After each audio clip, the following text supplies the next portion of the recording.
जी sir, core बिंदु क्या है इस चीज़ का कि मैंने देखा कि जो सबसे बड़ी प्रॉब्लम है वो है बजट की।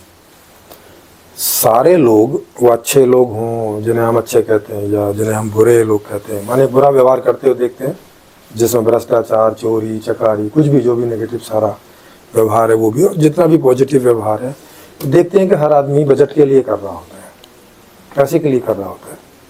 सबको पैसा चाहिए अपने ज़िंदगी को जैसे वो जीना चाहते हैं वैसे जीने के लिए।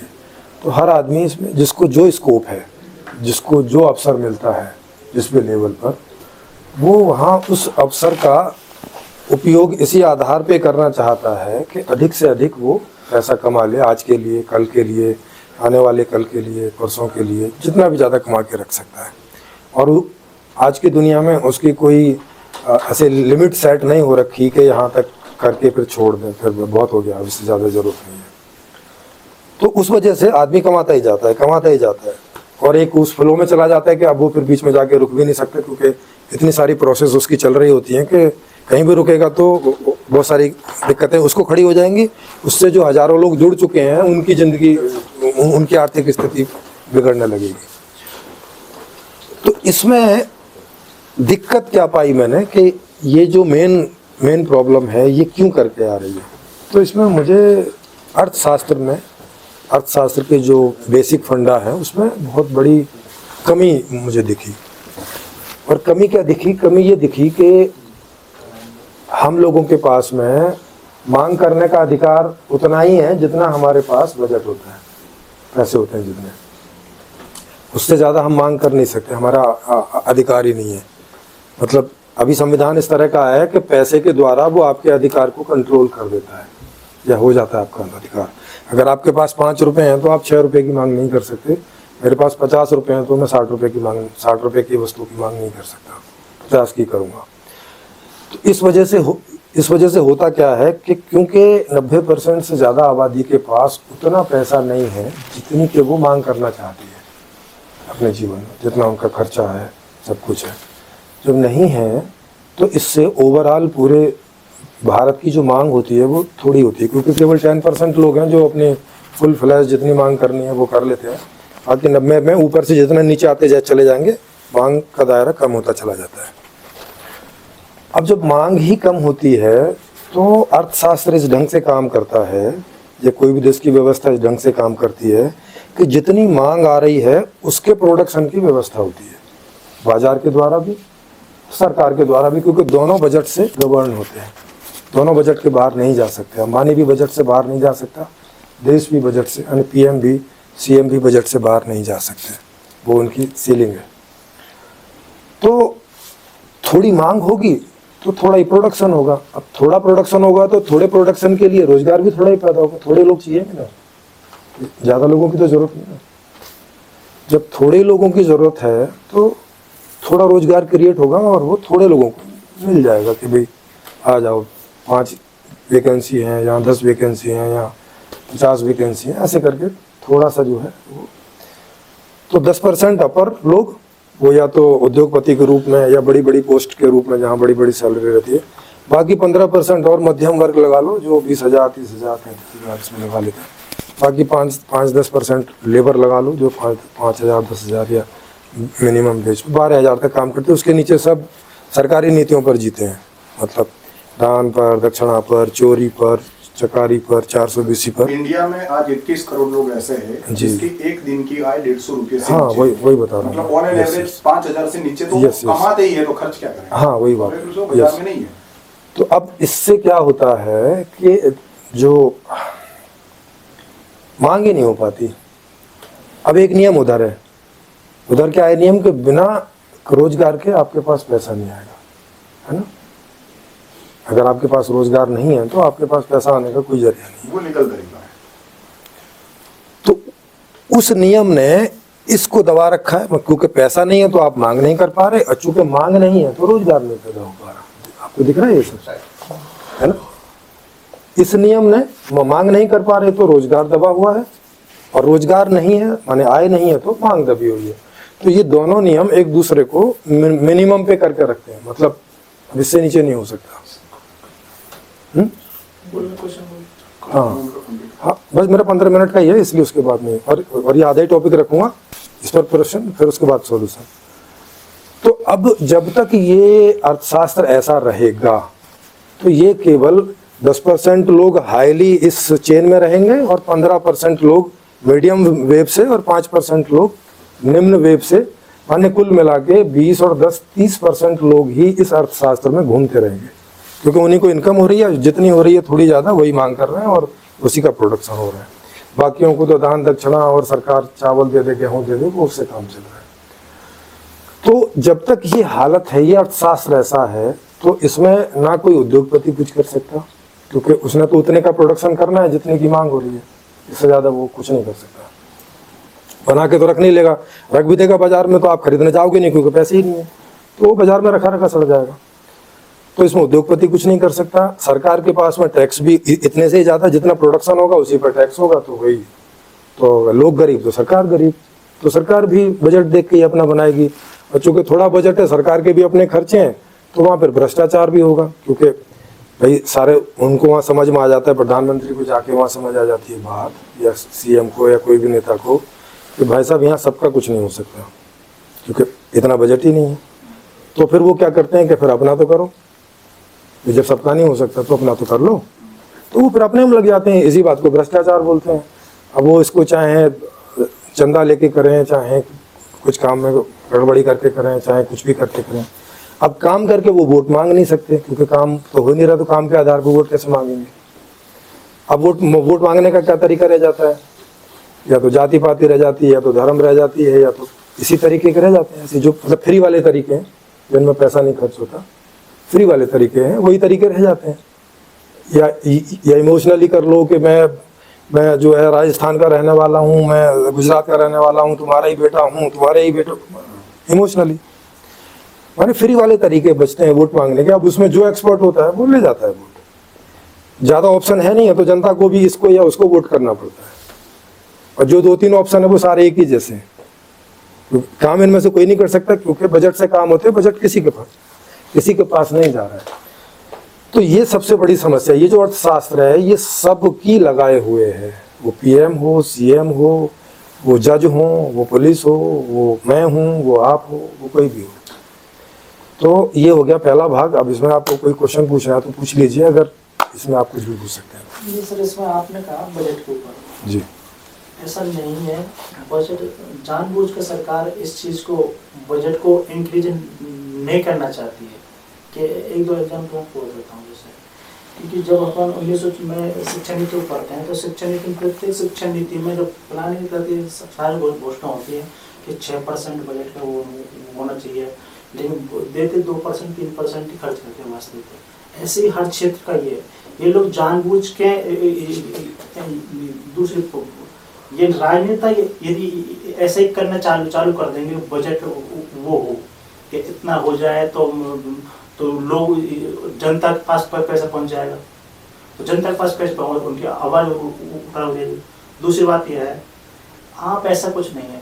हाँ, सबसे बड़ी गंदी यदि भ्रष्टाचार की बात है तो ये है, जो चुनावी उसमें इतना पैसा खर्च होता है, कितना पहले एक ही बात को ले लेना। सरकार बजट बनाने के लिए हर साल पैसा उधार लेती है, आपको मालूम है सर? वो जानबूझ करती है। अरे सुनो तो, वो नहीं है, वो सर इस चीज को इंस्पेक्ट करता है, इस चीज को इंस्पेक्ट करता है। हाँ, और थोड़ा बहुत पैसा नहीं लेती, वर्ल्ड बैंक से भी आता है, और यहाँ से भी उठाती है, और अपने बैंकों से भी उठाती है, और इंश्योरेंस के तौर पे, और ये वो बहुत सारे बॉन्डिंग से उठाती है। हाँ, और ये सब लोन ही होता है, वो चाहे अपने लोगों से ले और चाहे बाहर से ले। अगर सरकार के पास में इतना पैसा है जितना आप बता रहे हैं, तो भाई लोन काहे के लिए, अपने ऊपर लोन क्यों चढ़ा रहे हैं? सर आपने लोन की बात कही, सरकार को पैसे, दूसरा पैसे की बात नहीं, दूसरी बात, आप गूगल करेंगे तो वहाँ हर चीज का लिखा हुआ है कि इतना पैसा डायरेक्ट टैक्स से आ रहा है, इतना पैसा इनकम टैक्स से आ रहा है, इतना, वहाँ पे आपको सारा बजट मिल जाएगा, इतना पेट्रोल से कमा रही है, इतना, इस सारा मिल जाएगा।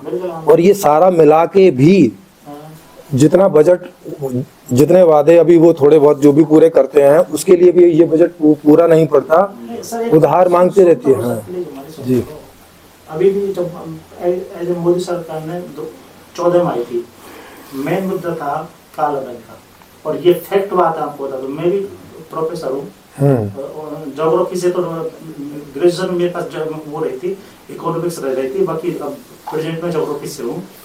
जितने भी काला धन की भ्रष्टाचार, यदि काला धन भ्रष्टाचार ये आ जाए ना, तो सारी समस्या ऑलरेडी जो बता रहे थे ना, ये 15 लाख मोदी जी ने बोला था ना, ये बिल्कुल फैक्चुअल बात थी। यदि काला धन भ्रष्टाचार का पैसे यदि पूरा टोटल यदि सरकार चाहती तो आप संभव था, ऐसा कुछ नहीं था, सारा कुछ संभव था। ये देखो वो चाहती क्यों नहीं है, इसकी वजह भी तो मैंने बताई ना। इसलिए तो आप ये नहीं बजट सरकार संविधान में, सुनो मेरी संविधान में ये बाउंडेशन नहीं है गवर्नमेंट के लिए कि आप इतना ही खर्च करो, इतना ही लगो। आपने कहा था इस बात का, अगर सरकार के पास पैसे तो लोन क्यों लेती है? हाँ। इनका विषय ये था, आप उस विषय उस तरीके से क्योंकि आपने कहा कि बजट की प्रॉब्लम नहीं है। तो पहले तो इस बात को क्लियर करें। प्रॉब्लम नहीं है सर, मैं आपको बता रहा हूँ, फिर भी बता रहा हूँ, जानबूझ के फट्टे खाते में डाला है, नहीं जानबूझ के नहीं, जानबूझ के ये लोग ऐसी बात करो सर, बजट की कोई प्रॉब्लम नहीं है, अभी बता रहा हूँ, कोई बजट की प्रॉब्लम नहीं, वो जानबूझ के ये लोग किस बात शॉर्टेज दिखाते हैं। अच्छा आपको बिल्कुल अच्छा आपको एक चीज और बता, एक चीज मान लो कि उनके पास खूब सारा बजट है ना, मान लो कि 50 ट्रिलियन है उनके पास, क्योंकि अमेरिका की इकोनॉमी 28 ट्रिलियन है और वहाँ 35 करोड़ लोग हैं, तो वहाँ से यहाँ 3 गुना ज्यादा होगा, तभी नहीं कम पड़ेगा ना। 3 गुना से मतलब हो गया कि 100 ट्रिलियन के आसपास लगा लो। तो अगर यहाँ 100 ट्रिलियन का बजट है, अगर सरकार सारा खर्च करेगी तो भ्रष्टाचार भी ज्यादा कर पाएगी ना। फिर अगर खर्चा ही नहीं करेगी तो भ्रष्टाचार कर सकती है सरकार क्या बिना खर्च करे? तो सर मैं निवेदन है, क्यों सर मुझे बताइए, अगर सरकार उस बजट को खर्च नहीं करे तो क्या उसमें से भ्रष्टाचार कर सकती है? और अच्छा है ना, क्वेश्चन तो सीखा है पहले आपने, इकोनॉमी पहले इन चीजों पर आने से पहले जो मेन जो इश्यूज है जिनके मध्य उनको सोल्यूशन करे। बजट तो ऑलरेडी खचाखच भरा पड़ा है हमारे पास सर।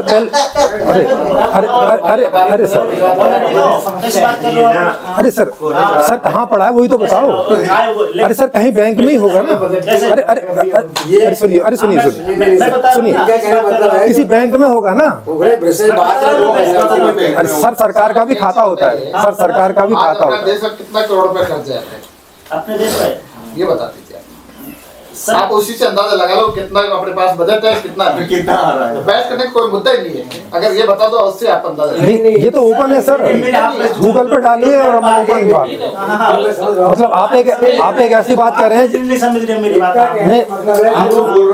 नहीं मुझे कोई लिंक दिखा दीजिए ना आप। अभी वो बजट रिलीज करेंगे, जैसे आप एक मिनट देखो, आप ये चीज को समझो कि जैसे आपने बनाएंगे तभी एक मिनट देखो, लीगल जो एक्सपेंस है सरकार को भी दिखाने पड़ते हैं ना। जैसे मोदी कोई प्रोग्राम करते हैं या अमित शाह प्रोग्राम करते हैं, कुछ भी करते हैं तो उनको अपने एक्सपेंस तो दिखाने पड़ते हैं भाई, ऐसा नहीं है कि नहीं दिखाने पड़ते। नहीं कह रहा सर, मैं इसकी पहले से पूर्व की मैं अरे उसको बात करो ना, मैं आपको क्या बोल रहा हूँ, उन्हें किसी बात करो जो पुराने। अरे ऐसा नहीं, देखो सरकार में ये बात है, देखो भाई सरकार देखो सरकार में ये बात समझने जैसी है। अगर वो कोई एक प्रोजेक्ट 10,000 का सैंक्शन करती है तभी 3,000 मंत्री खा सकता है ना। अरे सर वो तुम तो बजट सैंक्शन करने में तो उनको बेनिफिट है भाई। बात की बात कर रहे हो, तुम तो बात की बात कर रहे हो सर। हम तो पहले की बात कर रहे हो, तुम घोषणा पत्र में ये कर रहे हो, वो कर रहे हो, पहले उन्हीं को लाओ, उन्हीं पे करो ना, उन्हीं पे करो। मुकुंद भाई और क्या ब्लैक मनी भी पैदा नहीं होगा, कोई बजट की शॉर्टेज भी नहीं पड़ेगी, और एक पैसा कहीं से उधार नहीं लेना पड़ेगा, ना बाहर से ना अंदर से। ये झंझट ही खत्म हो जाएगा सारा। तो चूंकि ब्लैक मनी पैदा होगा तो फिर ब्लैक मनी कहीं तो जाएगा, और कहीं जाएगा तो आसानी से चला तो जाता है, लेकिन आता तो आसानी से नहीं है, क्योंकि दूसरे देश में चला गया तो वहाँ के नियम चलते हैं। अब आप दूसरे देश में उनको तो अपने जजेस के सामने ला नहीं सकते ना, उनकी अपनी अदालत होती है, सिक्योरिटी भी और देते हैं, समझ रहे हैं। तो इंटरनेशनल नियम जो होते हैं उनसे ना भारत बाहर जा सकता है ना अमेरिका बाहर जा सकता है। ऐसा नहीं है कि आप ही का है, अमेरिका के लोगों का भी स्विट्जरलैंड में पैसा है, वो भी नहीं मंगा सकती। स्विस बैंक उनको भी नहीं निकाल सकती। हाँ, क्योंकि इंटरनेशनल जो नियम रहते हैं, एक देश के और दूसरे देशों के बीच में संधियां होती है जिसके तहत उन दोनों देशों के बीच में जितना भी व्यवहार होता है वो निश्चित होता है। जैसे भारत में एक संविधान होता है वैसे ही हर दो देश के बीच में एक संधिमय संविधान होता है, जिसके आधार पर दोनों देश एक दूसरे के साथ व्यवहार करते हैं, और वो एक दूसरे के नियमों को नहीं तोड़ेंगे तो उसी दिन वो बाधा आ जाती है और वो व्यवहार खत्म हो जाता है। तो वहाँ पर भी कूटनीतिक रूप से दूसरे ढंग से कुछ करके लिस्ट निकलवाओ, ये करो, कोशिश करते हैं। और पहली सरकार ने भी कोशिश की ब्लैक मनी लाने की, जो भी कर सकती थी, इसने भी की, ये भी नहीं ला सकी। दोनों ने वादे किए थे कि हम 6 महीने में ला देंगे, हम 1 साल में ला देंगे, ना वो ला सके। सर उनकी ना वो ला इकोनॉमी की इन्हीं से चल रही ब्लैक मनी की चल रही है। यस यस तो यस, क्यों निकालेंगे वो? हाँ वही बात है। वो क्यों नुकसान हो? तो सवाल ये पैदा होता है कि स्विट्जरलैंड की इकोनॉमी का बड़ा हिस्सा है स्विस बैंक। प्रोफेसर साहब, ये हमारे बीच में आके चेयरमैन रहे। यस यस, एक बात और है, तो वो इतनी आसानी से क्यों देंगे? वो तो तभी देंगे जब उनके पास कोई रास्ता ना बचे। या तो आप इतने ताकतवर हो राष्ट्र हो तो बोल दो भाई साहब मिसाइल आने वाली है, नहीं तो दे दो। अब ऐसी तो स्थिति भारत की है नहीं है ना? ऐसे तो कोई देगा भी नहीं, ऐसे कौन देगा? यस यस यस यस, वो अलग बात है। तो ये समझिए एक अलग चीज हाँ, है। तो मेन बात ये है ना कि अपनी बीमारी दूर करो ना भाई। ब्लैक मनी बन क्यों रहा है, लेकिन इसका बात कारण ढूंढ लो ना। एक चीज का भ्रष्टाचार, इसका कारण मैंने ढूंढा है, मैं आपको बताऊंगा, और उसका निवारण भी ढूंढा है। सर भ्रष्टाचार का फायदा है इंडिया में। एक तो दो आदमी, एक इंडिया का आदमी है और एक अमेरिका का आदमी है। कोई इंजीनियर मान लेते हैं, रोड बनाया उसने इंडिया, उसने 1 लाख का भ्रष्टाचार किया, ले लिया उसने 1 लाख रुपया। वो 1 लाख का क्या करेगा? वो इन्वेस्ट करेगा, सोना लेगा, जमीन लेगा, फ्लैट लेगा। बिल्कुल बिल्कुल। अमेरिका का आदमी क्या करेगा? 1 लाख की उसने भ्रष्टाचार किया तो बाहर घूमने निकल जाएगा। जी। उस अपना पैसा तो इंडिया में ही रहेगा ना, घूम फिर के वो आना है तो वही घूम रहा है। इकोनॉमी तो उसी चल रही भ्रष्टाचार से। यस और वो अमेरिका वाले ने भ्रष्टाचार किया, वो अपना सगला पैसा बाहर उड़ाने में लगा देता है। नहीं, एक्चुअल में आप देखो कि भ्रष्टाचार से एक्चुअली क्या होता है, वो नहीं होता जो आप सोच रहे हो। भ्रष्टाचार का मतलब इतना ही होता है कि सरकार की आंखों में आए बिना, जिस पर टैक्स नहीं, ये देखिए ना, इनकम टैक्स भी कौन सा? Income tax. अगर कल को सरकार इनकम टैक्स हटा दे पूरे भारत से तो कोई ब्लैक मनी पैदा नहीं होता। नहीं ठीक है, अगर आप गवर्नमेंट में हैं, नहीं कोई नहीं हाँ कोई नहीं, हाँ सुनो, अरे कोई नहीं कोई वॉइस ठीक है। कोई नहीं। जैसे हाँ देखो, अगर ब्लैक मनी का मतलब इतना ही होता है कि सरकार को उस पर टैक्स, इनकम टैक्स नहीं दिया है, ब्लैक मनी है। जैसे 5 लाख तक छूट है, तो 5 लाख के ऊपर अब जितना भी पैसा है वो उन्होंने ऐसा करके दिखा दिया कि यहाँ ये हो गया वो हो गया, और उस पर उन्होंने इनकम टैक्स नहीं भरा, इसे ब्लैक मनी कहा जाता है। या उन्होंने जो सामान बेचा तो वो दूसरे रास्ते से दिखा दिया और उस पर जो टैक्स बनता है वो जमा नहीं किया, तो वो ब्लैक मनी हो गया। इस बात को ब्लैक मनी बोलते हैं। लेकिन अल्टीमेटली ये पैसा रहता ही यही है। बाहर इंडियन रुपये की कोई वैल्यू नहीं है, समझ रहे हैं? बाहर इंडियन रुपये की कोई वैल्यू नहीं है। स्विट्जरलैंड में जो जमा होता है वो डॉलर जमा होता है। ये अपने सीए साहब है, ये टैक्स चोरी करना ही सिखाते हैं हमें, और क्या सिखाते हैं? काम ही वो है। और वो सिखाते नहीं है, वो इंस्टीट्यूट में चोरी कैसे की जाए सीखते हैं। कौन सा सुनो बताते हैं ऐसा वो सिंपल वाली बैलेंस शीट बना दे तो 500 रुपया मिलता है, वाली बना दे तो 5000 मिलता है। यस, नहीं वही पे दिखाते हैं आपको ना। अगर 10 लाख है 3,40,000 आपको होता है। हाँ तो सिखाते हैं सर सुनिए, अभी मैं आपको इसका सॉल्यूशन बताऊं अगर सुनना चाहेंगे। अब मैं इस वाले का, क्योंकि ये रूट प्रॉब्लम है और इसका रूट सॉल्यूशन, बाकी तो और इसके चारों तरफ काफी सारी व्यवस्था है, वो इसके हिसाब से सेट होगी। इसका जैसा कि मैंने आपको बताया ही था कि पहले ही कदम पर ये हमें हमारी मांग करने से रोक देती है। ये जो पैसे वाली व्यवस्था है, पैसे वाला जो इकोनॉमिक्स है कि भाई आपको कुछ चीज़ खरीदनी है तो बदले में आपको पैसा देना पड़ेगा, ये नियम हमें क्या करता है? हमें रोक देता है अपनी मांग करने से, जो हमें मांग करनी चाहिए, जिसकी ज़रूरत है। तो अब जब वो इस बात को रोक देता है तो वहाँ पे सॉल्यूशन में क्या किया मैंने कि ये पैसा ही हटा दिया। और ये बैरियर हटाओ तभी आदमी मांग करेगा ना। इस रुकावट को हटाओ, ये जो रोड बैरियर है इसको हटाओ तभी ना आदमी वहाँ से बिना ब्रेक के जाएगा सीधा। तो अब ये हटाने से क्या होगा कि जिसकी जितनी मांग है आदमी उतनी मांग कर लेगा ना। अब तो नहीं देखेगा ना कि पैसा है कि नहीं है बैंक में या मोबाइल में। अब ये मांग चली जाएगी उस व्यवस्था के पास जो कि प्रोडक्शन का जिम्मा लिए हुए है, ठीक। तो मांग उतनी हो गई, माने अब 140 करोड़ हैं भारत में लोग, तो 140 करोड़ की बच्चा बूढ़ा जवान सबकी जो मांग वो होगी, वो सारी मांग पहुंच गई वहाँ। अब उस जो वहाँ लोग व्यवस्था में, उनको पता है कि हमें कितना प्रोडक्शन करना है, क्योंकि रियल मांग आ गई, वास्तविक मांग जो अभी तक नहीं आ रही थी पैसे लगाने की वजह से। अब वो उस मांग के हिसाब से नेचुरल रिसोर्सेज को लेके और ह्यूमन रिसोर्स को लेके उसका प्रोडक्शन करेंगे, क्योंकि दुनिया में सारे प्रोडक्शन ह्यूमन रिसोर्सेज और नेचुरल रिसोर्सेज के मेल से ही बनते हैं, और तीसरी कोई चीज़ नहीं चाहिए होती है।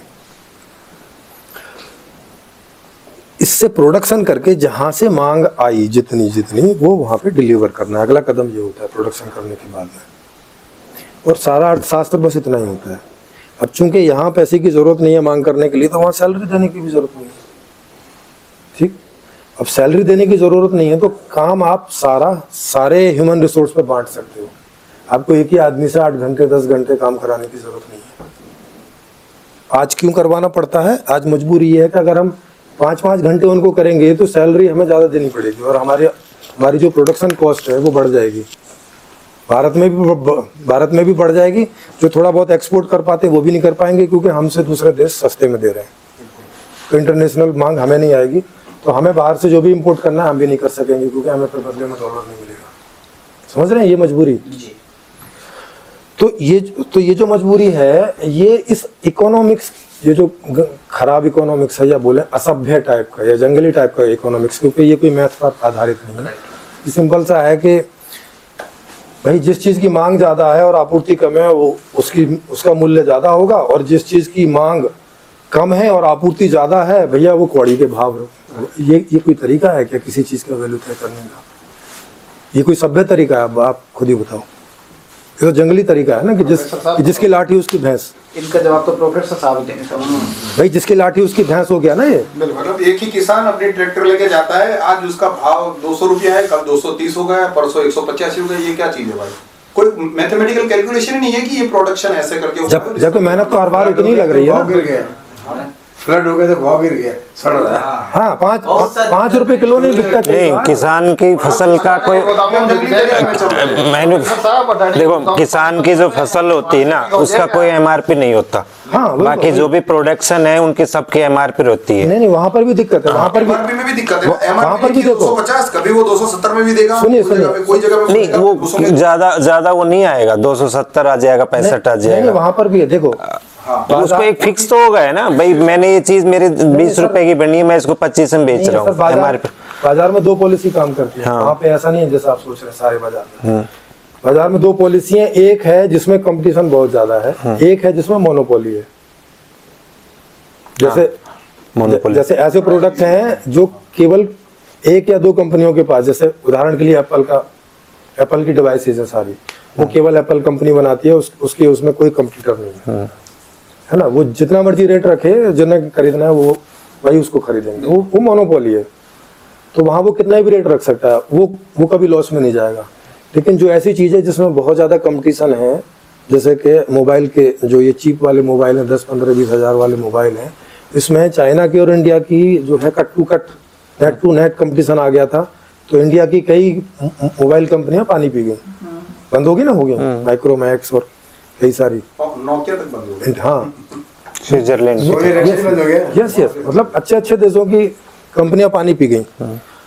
तो जिनमें कंपटीशन ज्यादा है वहां पे बाजार का नियम है वो दूसरा लगता है, और जहाँ पे मोनोपोली है वहाँ दूसरा लगता है।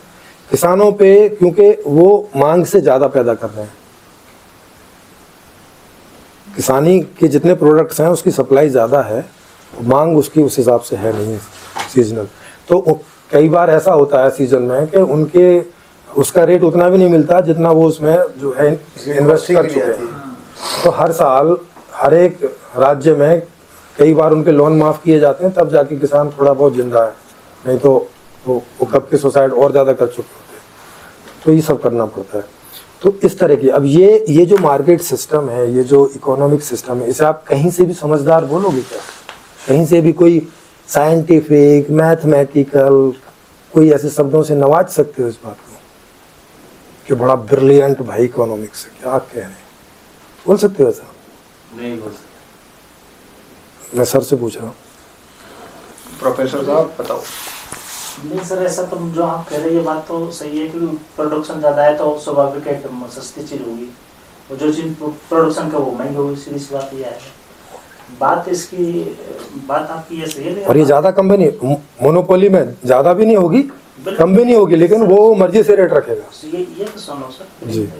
तो कंपटीशन में क्या प्रॉफिट मार्जिन पाउडर तो नहीं है, वो डिस्ट्रीब्यूट हो जाता है। Yes, sir. सुन तो लो सर, जो ये किसान की वाली चीज़ है ना, ये एक आत्मीयता के मतलब एक मत लगा मैं बना आपका एक किसान वाला जो वर्तमान की जो अपनी सिचुएशन है, लगभग अभी भी 74-75% साक्षर है, और साक्षर में भी लगभग जो यदि ग्रेजुएशन की बात करें, फिर 10th लेवल की बात करें उस लेवल की, और लगभग और जो रूरल की बात करें ना वो, तो लगभग इंडिया में जनसंख्या तो आप जो प्रोडक्ट की बात कर रहे हो, जो इंडस्ट्री वाली प्रोडक्ट्स, उसके लिए हमारे इंडिया में अभी इतनी साक्षरता नहीं है कि जो प्रत्येक आदमी प्रोडक्ट कर सके, वहाँ उसमें फैक्ट्री में काम कर सके। सर मोबाइल बना सकते हैं, इंडिया नहीं बना सकती? कौन बना रही है? तो सारे लोग नहीं बना रही ना, कहाँ बना रही है इंडिया?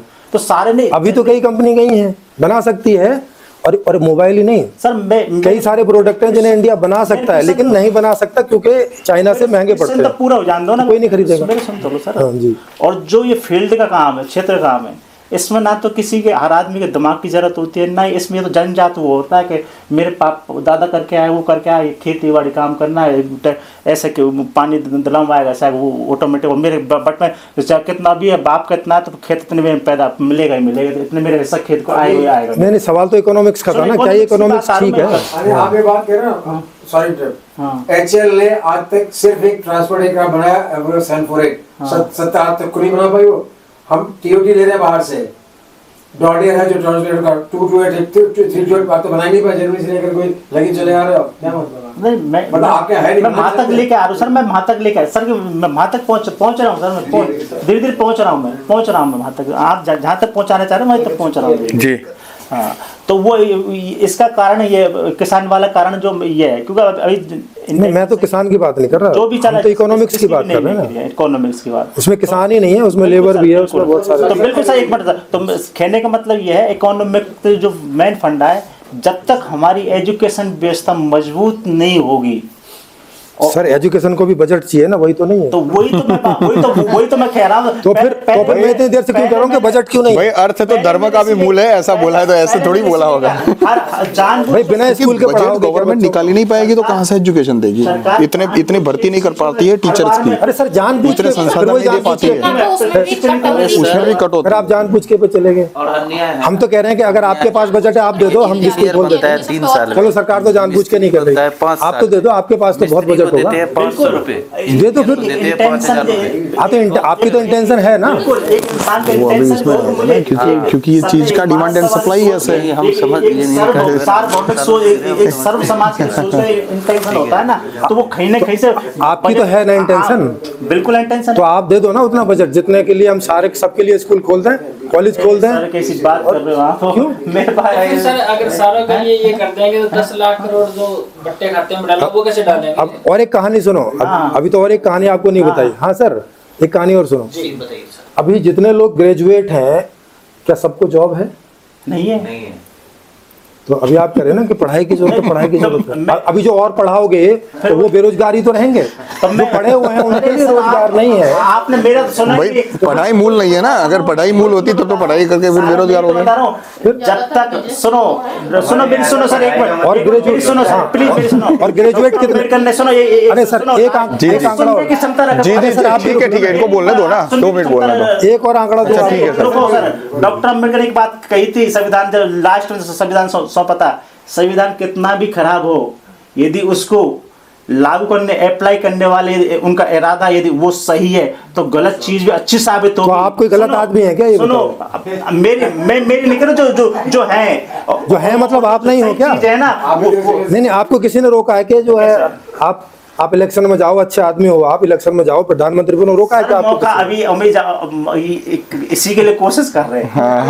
हम भी मौका लेंगे, कोशिश कर रहे हैं और ये काम करके नहीं इंतजार के भी बताएंगे। नहीं, इंतजार किस चीज का है? हर 3 महीने में तो इलेक्शन होते हैं, इंतजार किस चीज का है सर? अभी उस सिस्टम में अभी वो सिस्टम इतना ये अंडरस्टैंड करना पड़ेगा कि राजनीति को भी वो बाउंड करके रखता है, राजनीति को भी अर्थशास्त्र बाउंड करके रखता है भाई। एक आंकड़ा और सुनो, अरे एक लोकसभा के चुनाव में 10-15 करोड़ रुपए खर्च होता है, इतना तो हमारे पास नहीं है। नहीं तो सिस्टम तो इतना खराब करा हुआ है। नहीं सर, आप तो लोगों ने नहीं सर, आप तो जानबूझ के नहीं खड़े होना चाहते, बजट की कमी नहीं आपके पास। 15 करोड़ तो आपके पास है, 15 लाख आपके पास बजट की। देखो सर, इसको प्रैक्टिकली आपका समझो, इंटेंशन नहीं है इसका मतलब, इसको प्रैक्टिकली समझो, हर एक व्यक्ति बाउंड करता है।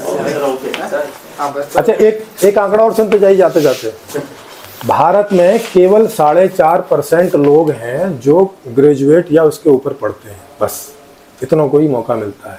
10वीं 12वीं तक तो काफ़ी पहुंच जाते हैं लोग, लेकिन उतने के ऊपर में कॉलेज ही इतने हैं केवल मात्र कि केवल 4.5%, गूगल निकालेंगे तो डाटा आ जाएगा, केवल 4.5% लोग हैं भारत में जो ग्रेजुएट या उसके ऊपर की स्टडी करते हैं।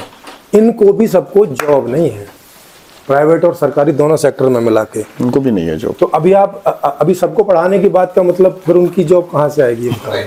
और गवर्नमेंट जॉब भी नहीं दे रही है। और सबसे पहली बात, उनको पढ़ाने के लिए तो आपको टीचर चाहिए, स्कूल चाहिए, पूरा इंफ्रास्ट्रक्चर चाहिए ना, तो फिर बजट चाहिए। यूनिवर्सिटीज में 1 लाख पद खाली है।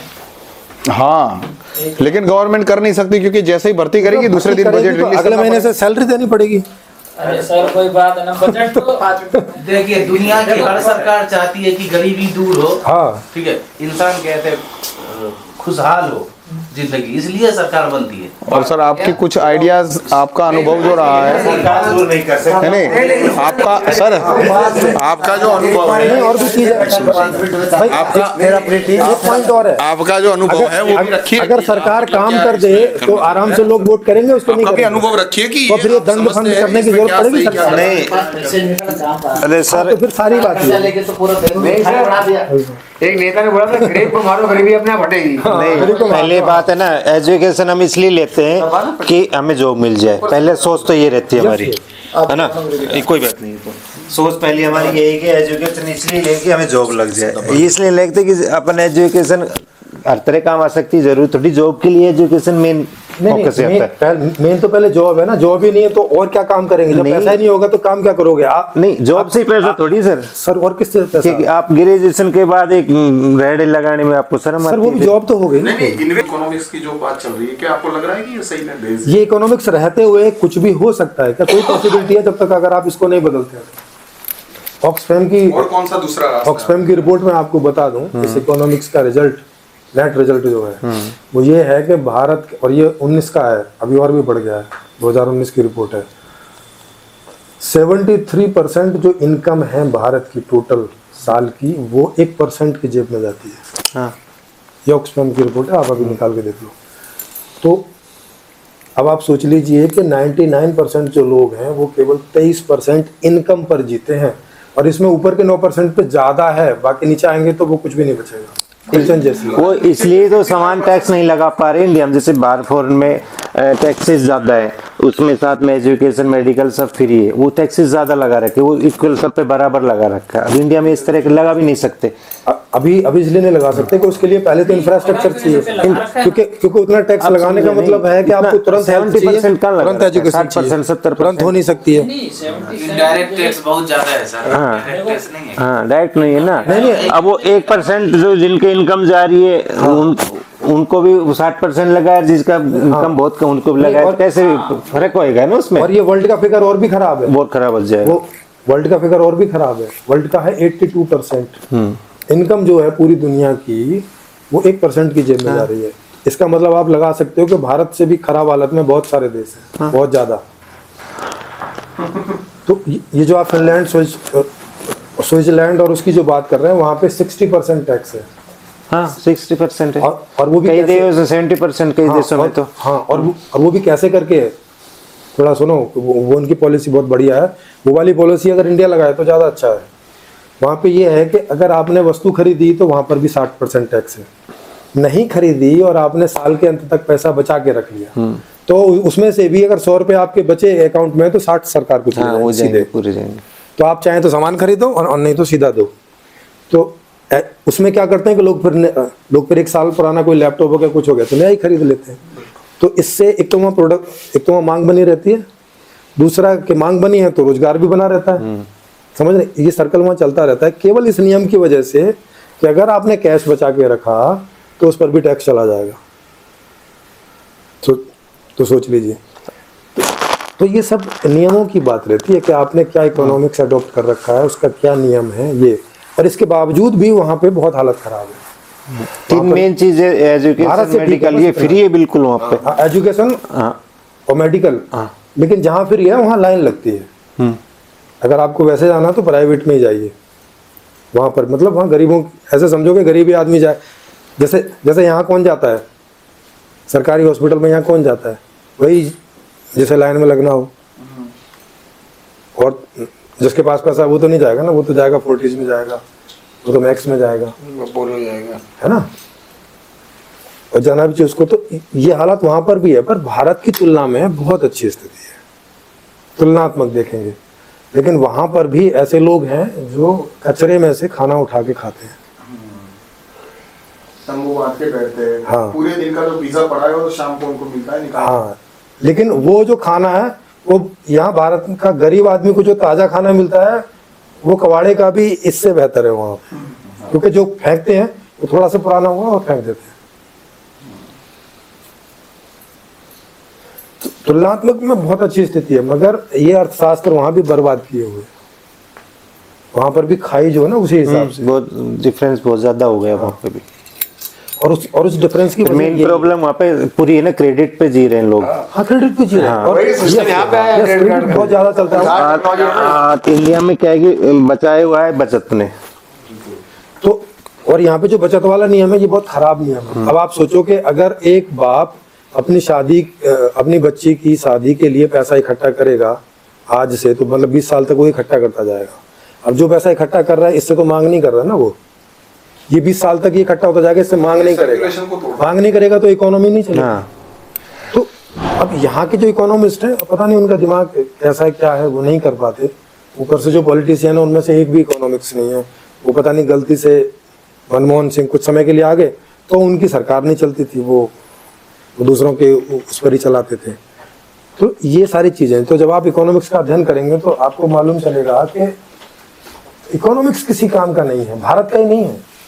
और भारत में 10% लोगों की जो स्थिति है वही स्थिति पूरी दुनिया में 10% देशों की है। अमेरिका क्यों चारों तरफ से धन इकट्ठा कर पा रहा है? क्योंकि सारी टेक्नोलॉजी उनके पास है और ज्यादातर टेक्नोलॉजी में मोनोपोली उनके पास है। वहीं से सबको खरीदना पड़ता है, चाहे विंडो खरीदो, चाहे कुछ भी खरीदो, दूसरा इंटरनेट सारा उनका, सब कुछ वहीं से चलता है। तो ये सारा पैसा चारों तरफ से वहीं बहता है। तो ये वही तो बात हो गई कि जो एक देश में सारा पैसा 10% की तरफ बहता है, वही नियम है ना ये। ये और उसके कारण बाद में फिर वही बजट के कारण वो अच्छी नौकरियां देके पूरे देश से फिर माल इकट्ठा नहीं, हमारी जो बैंक में बचत है ना 5% कितने देते हैं? 6%, 5% देते हैं। ये जितने पैसे इकट्ठे होते हैं ना बैंक में, ये आप जो बता रहे थे 1% के पास जाता है, उन पैसों का यूज ही वो 1% करते हैं। यस वही करते हैं। वही करेंगे, लोन भी उनको ही मिलेगा, लोन उनको आएंगे भी वही। वो अपन भाई इतनी बड़ी कंपनी उनके पास है तो वही लेंगे ना करोड़ों का।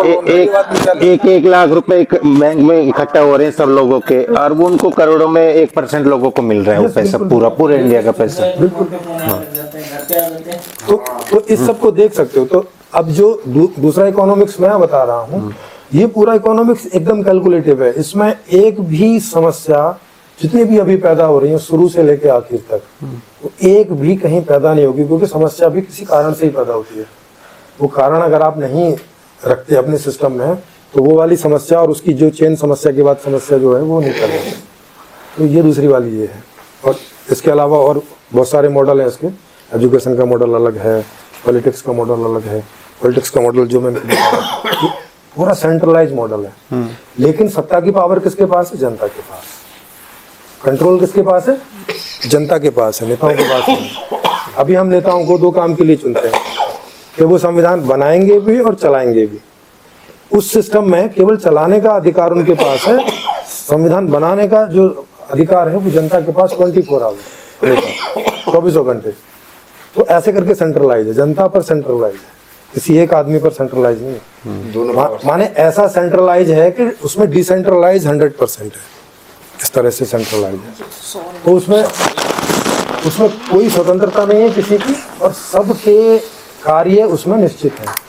और वो किसके प्रति उत्तरदायी है? डायरेक्ट जनता के प्रति, एक दूसरे के प्रति नहीं, सीधे जनता के प्रति। हर एक चपरासी से लेके और खेती करने वाला और सारे, क्योंकि सारे उसमें काम जो है वो सब सामाजिक है, माने सरकारी ही है, वहाँ कुछ प्राइवेट नहीं है। उस व्यवस्था में कुछ भी प्राइवेट नहीं है। इस तरह से है। पैसा रखते हुए आप जो मर्जी नियम लगा लीजिए, आप इस पैसे का जो विशेष सर्कल है उसको नहीं तोड़ सकते। इवन आप अगर एक बराबर सैलरी भी कर देंगे ना, तो फिर भी हर एक आदमी बराबर खर्च नहीं करता। जो कम खर्च करेगा वहाँ इकट्ठी होती रहेगी और बाद में वो प्रॉब्लम खड़ी के पास बैठे हुए हैं, और जिनको कम पड़ेगा वो वैसे परेशान है। ठीक ना? ये वाली व्यवस्था में जिसको जितना चाहिए, जो चाहिए मिलता रहे, कोई समानता भी नहीं है और कोई असमानता भी नहीं है। आपके हिसाब की आपके लिए, आपके हिसाब की आपके लिए। और इसमें मांग कौन कर रहा है? मांग सारी जनता कर रही है, जिनके पास सत्ता की भी पावर है और मांग भी वही कर रहे हैं। यहाँ मॉनिटरिंग भी हर स्टेज पे है। अभी मांग भी नहीं ली जा रही, और मांग ज्यादा ना कर ले उसके लिए बीच में प्रतिरोध भी लगाए हुए कि भाई साहब इसको 1 घंटे में स्टडी कर सकते हो। एक हमने स्मॉल वर्जन भी बनाया हुआ है इसका, पूरी व्यवस्था फोटो के साथ में, और नीचे 3-4 लाइनों में उसको एक्सप्लेन किया है। ऐसे करके पूरा बुक 120 पेज का है, 120 मिनट में आप पढ़ सकते हो, 1-2 घंटे में। और एक पूरा डिटेलिंग में है वो 280 पेज में, पूरा छोटा सा छोटा वो कर्म, ज्ञान, भोग और विश्राम, ये सारी है, ये सारा कैसे दोनों संपूर्ण समाधान का भी वो दर्शन मतलब ऐसा ह्यूमन है और वो इस प्रकार का सुख चाहता है, तो इसलिए उसमें इस प्रकार का स्टेप्स होने चाहिए।